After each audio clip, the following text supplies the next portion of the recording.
Системот за пристигнување на странски работници кои ќе помагаат во рехабилитацијата се уште е во подготовка по големите поплави што ја зафатија Словенија минатиот месец, а прв пик се босанските и македонските, кои ќе треба да ја обноват земјата, објави Словенички дневник. Меѓу мерките што ги носи законот за интервентните мерки за отстранување на последиците од поплавите е и побрзото вработување на странци кои ќе помогнат во рехабилитацијата.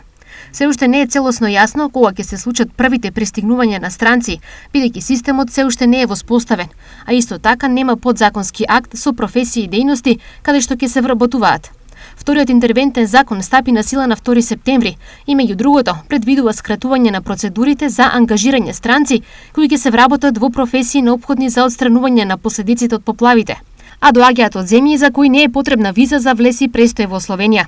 Агенцијата за вработување на Република Словенија во согласно со законот ќе треба да дадат приоритет на издавањето работни дозволи и согласности за еднообразно вработување и работни дозволи за странски работници, а процедурите ќе треба да ги заврши најдоцна во рок од 10 дена.